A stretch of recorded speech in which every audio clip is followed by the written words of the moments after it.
Hi friends, Shilpa veg recipes ಚಾನಲ್ಗೆ ಸ್ವಾಗತ.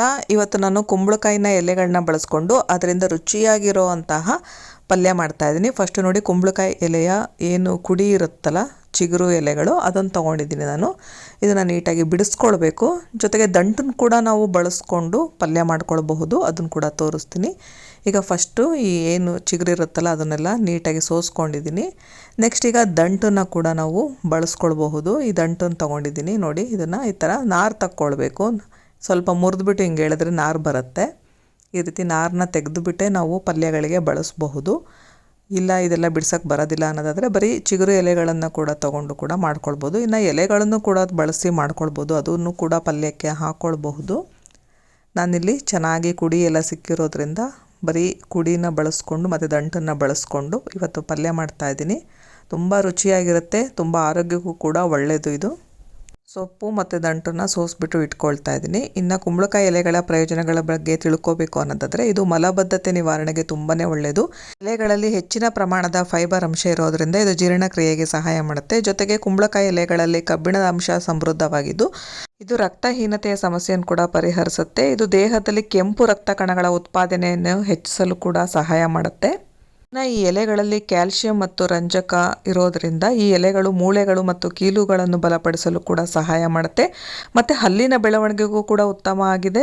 ಇನ್ನು ಇದರಲ್ಲಿ ವಿಟಮಿನ್ ಎ ಅಂಶ ಸಮೃದ್ಧವಾಗಿರೋದ್ರಿಂದ ಇದು ಕಣ್ಣಿನ ದೃಷ್ಟಿಯನ್ನು ಕೂಡ ಸುಧಾರಿಸಲು ತುಂಬಾ ಸಹಕಾರಿಯಾಗಿದೆ. ಇನ್ನು ಇದರಲ್ಲಿ ವಿಟಮಿನ್ ಸಿ ಮತ್ತು ವಿಟಮಿನ್ ಎ ಅಂತಹ ಪೋಷಕಾಂಶಗಳು ರೋಗ ನಿರೋಧಕ ವ್ಯವಸ್ಥೆಯನ್ನು ಕೂಡ ಬಲಪಡಿಸುತ್ತೆ. ಈಗ ಸೊಪ್ಪನ್ನೆಲ್ಲ ಸೋಸ್ಕೊಂಡಾಗಿದೆ, ದಂಟನ್ನು ಕೂಡ ಸಪ್ರೇಟ್ ಇಟ್ಕೊಂಡಿದ್ದೀನಿ. ಇನ್ನು ಈ ಸೈಡೆಲ್ಲ ಇರೋದು ನಾರು, ಇದು ವೇಸ್ಟು. ನಿಮಗೇನಾದರೂ ಇನ್ ಕೇಸು ಕುಡಿ ಜಾಸ್ತಿ ಸಿಗಲಿಲ್ಲ, ಎಲೆಗಳನ್ನು ಬಳಸ್ತೀರ ಅನ್ನೋದಾದರೆ ಎಲೆಗಳ ನಾರನ್ನ ಕೂಡ ನೋಡಿ ಈ ರೀತಿ ತೊಟ್ಟನ್ನು ಮುರಿದು ಬಿಟ್ಟು ಈ ಥರ ಎಳೆದು ಬಿಟ್ಟರೆ ಅದರಲ್ಲಿರೋವಂತಹ ನಾರನ್ನ ತೆಗೆಯೋದಕ್ಕೆ ತುಂಬ ಸುಲಭ.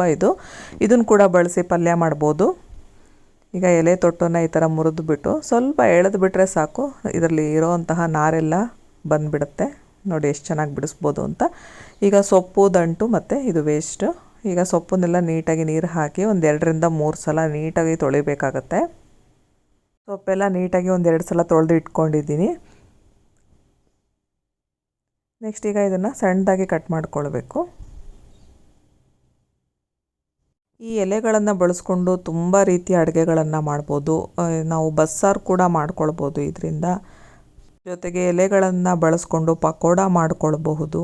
ಬಟ್ ಆರೋಗ್ಯವಾಗಿ ನಾವು ಮಾಡ್ಕೊಳ್ಬೇಕು ಅನ್ನೋದಾದರೆ ಈ ರೀತಿ ಕಾಳು ಮತ್ತು ಬೇಳೆಗಳನ್ನು ಬಳಸ್ಕೊಂಡು ಪಲ್ಯ ಮಾಡ್ಕೊಳ್ಳೋದು ಆರೋಗ್ಯಕ್ಕೆ ತುಂಬಾ ಒಳ್ಳೆಯದು. ಈಗ ದಂಟನ್ನು ಕೂಡ ಕಟ್ ಮಾಡ್ಕೊಳ್ತಾ ಇದ್ದೀನಿ. ಎಲೆಗಳನ್ನೆಲ್ಲ ಸಣ್ಣದಾಗಿ ಕಟ್ ಮಾಡ್ಕೊಂಡಾಯಿತು. ಈಗ ದಂಟನ್ನು ಕೂಡ ಕಟ್ ಮಾಡ್ಕೊಳ್ತಾ ಇದ್ದೀನಿ.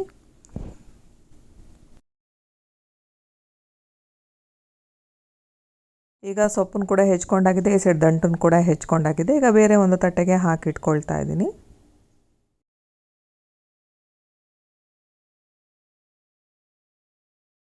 ಉಳಿದಿರೋ ಅಂತಹ ಸೊಪ್ಪನ್ನು ಕೂಡ ಅಷ್ಟೇ ಹೆಚ್ಚಿಬಿಟ್ಟು ಇದು ತಟ್ಟೆಗೆ ಹಾಕಿಟ್ಕೊಳ್ತಾ ಇದ್ದೀನಿ.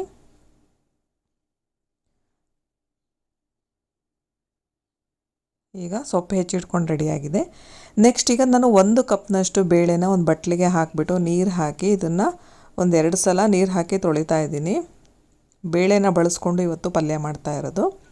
ನೆಕ್ಸ್ಟ್ ಈಗ ಒಂದು ಕಡೆ ನೀರನ್ನ ಕುದಿಯೋಕೆ ಇಟ್ಕೊಂಡಿದ್ದೆ, ಇದಕ್ಕೆ ಬೇಳೆನ ಹಾಕ್ಕೊಳ್ತಾ ಇದ್ದೀನಿ. ನೆಕ್ಸ್ಟು ಬೇಳೆ ಒಂದು ಅರ್ಧದಷ್ಟು ಬೇಯಬೇಕು. ಬೆಂದ ಮೇಲೆ ನಾನಿಲ್ಲಿ ಹೆಸರು ಕಾಳನ್ನಾದರೂ ಹಾಕ್ಕೊಳ್ಬೋದು ಅಥವಾ ಮೊಳಕೆ ಕಾಳಾದರೂ ಹಾಕ್ಕೊಳ್ಬೋದು. ನಾನು ಮೊಳಕೆ ಕಾಳು ಮಾಡಿ ಇಟ್ಕೊಂಡಿದ್ದೆ, ಹಾಗಾಗಿ ಮೊಳಕೆ ಕಾಳನ್ನ ಹಾಕ್ಕೊಳ್ತಾ ಇದ್ದೀನಿ. ನೀವು ಬೇಕು ಅನ್ನೋದಾದರೆ ಹೆಸರು ಕಾಳನ್ನ ಹುರಿದ್ಬಿಟ್ಟು ಕೂಡ ಬೇಳೆ ಜೊತೆ ಹಾಕಿ ಬೇಯಿಸ್ಕೊಳ್ಬೋದು, ಮೊಳಕೆ ಕಾಳು ಮಾಡ್ಕೊಂಡಿಲ್ಲ ಅನ್ನೋದಾದರೆ. ಬೇಳೆ ಒಂದು ಅರ್ಧದಷ್ಟಾದರೂ ಬೇಯಬೇಕಾಗತ್ತೆ. ಈಗ ನೋಡಿ, ಬೇಳೆ ಒಂದು ಅರ್ಧದಷ್ಟು ಬೆಂದಿದೆ.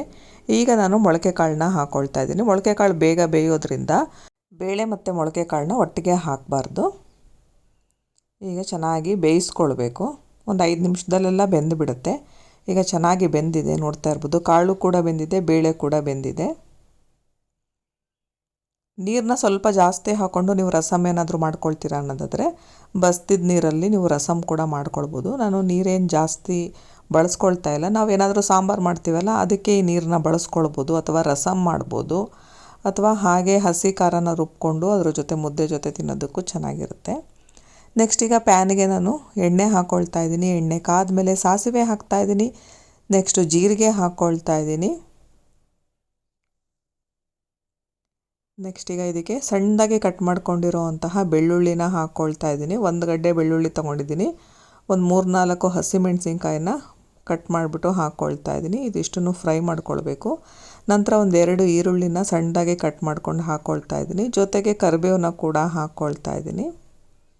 ಈರುಳ್ಳಿ ಹಸಿ ವಾಸನೆ ಹೋಗಲಿವರೆಗೆ ಚೆನ್ನಾಗಿ ಹುರ್ಕೊಳ್ಬೇಕು. ಈರುಳ್ಳಿ ಹುರಿದಾದ್ಮೇಲೆ ನಾನೇನು ಸೊಪ್ಪನ್ನು ಹೆಚ್ಚಿಟ್ಕೊಂಡಿದ್ದೆ ಅಲ್ಲ ಅದನ್ನು ಹಾಕ್ಕೊಳ್ತಾ ಇದ್ದೀನಿ.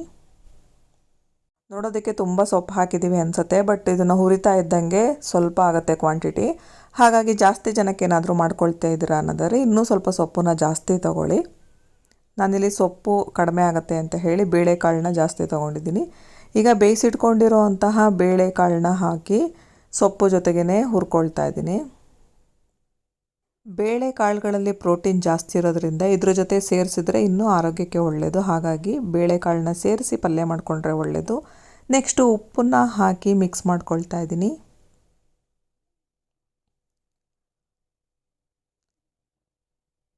ನೆಕ್ಸ್ಟ್ ಈಗ ತೆಂಗಿನಕಾಯಿ ತುರಿ ಹಾಕ್ಕೊಳ್ತಾ ಇದ್ದೀನಿ. ಇದು ಆಪ್ಷನಲ್, ಬೇಕು ಅಂದರೆ ಹಾಕ್ಕೊಳ್ಬೋದು, ಇಲ್ಲಾಂದರೆ ಸ್ಕಿಪ್ ಕೂಡ ಮಾಡ್ಕೊಳ್ಬೋದು. ತೆಂಗಿನಕಾಯಿ ತುರಿ ಹಾಕಿ ನಾನು ಒಂದು ಸ್ವಲ್ಪ ಫ್ರೈ ಮಾಡ್ಕೊಳ್ತಾ ಇದ್ದೀನಿ. ಕೊನೆಯಲ್ಲಿ ನಿಂಬೆ ರಸ ಹಾಕಿ ಮಿಕ್ಸ್ ಮಾಡಿಕೊಂಡ್ರೆ ರುಚಿಯಾಗಿರುವಂತಹ ಹಾಗೆ ಆರೋಗ್ಯಕ್ಕೆ ತುಂಬಾ ಪೋಷಕಾಂಶಗಳನ್ನು ಒದಗಿಸುವಂತಹ ಪಲ್ಯ ರೆಡಿಯಾಗುತ್ತೆ. ಈಗ ಇದನ್ನು ಮಿಕ್ಸ್ ಮಾಡಿಕೊಂಡು ನಾನು ಸರ್ವ್ ಮಾಡ್ತಾಯಿದ್ದೀನಿ.